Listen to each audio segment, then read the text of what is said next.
Halte 80, l'essence des êtres et la loi.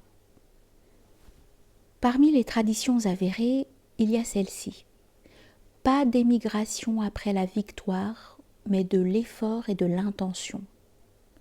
Voici ce que le prophète, sur lui la bénédiction unitive et la paix, a voulu dire en mode allusif. À certains, Allah ouvre l'œil de la vue intérieure et montre la diffusion essentielle de l'unité pure sans diffusion substantielle.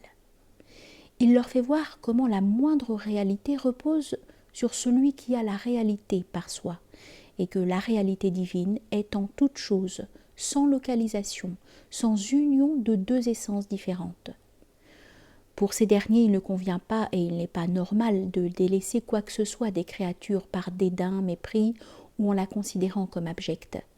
Cela ne saurait être de la part d'un connaissant doué de contemplation, quelle que soit la créature, animée ou non, à quelque religion, tradition ou secte qu'elle appartienne, car ces dernières sont toutes des emblèmes, des indices d'Allah, et tenir en haute considération les indices d'Allah vient de la crainte pieuse des cœurs, comme nous le dit le verset 32 de la sourate 22. Donc tenir en haute estime les créations d'Allah qui sont ses emblèmes, ses indices, fait partie de la crainte pieuse des gens ayant la connaissance par le cœur, c'est-à-dire les êtres de contemplation. C'est ainsi qu'on rapporte à titre anecdotique que Isa, Jésus, passant près d'un port, lui souhaita le bonjour. En l'occurrence, Allah, qu'il soit exalté, n'a pas parlé de crainte pieuse des gens doués d'intelligence, ni de crainte pieuse seulement.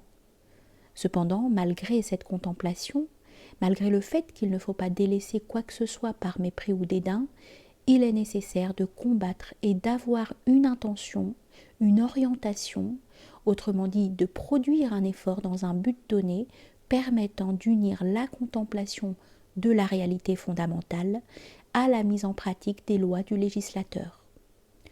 Font partie de cet effort la lutte contre ceux qui s'opposent à la religion de l'islam, jusqu'à ce qu'ils donnent l'impôt de leurs mains en se faisant petits, en référence le verset 24 de la sourate 9, la modification de ce qui est légalement désavoué, la bonification de ce que la loi considère comme positif, et la déconsidération de ce que, dans sa sagesse et sa justice, elle juge comme négatif.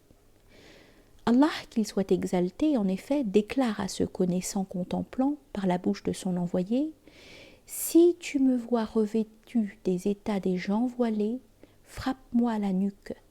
Si tu me vois revêtu des états des transgresseurs, rabroue-moi et applique-moi les règles de la loi. » Tout cela malgré la contemplation directe et la connaissance qui sont tiennes.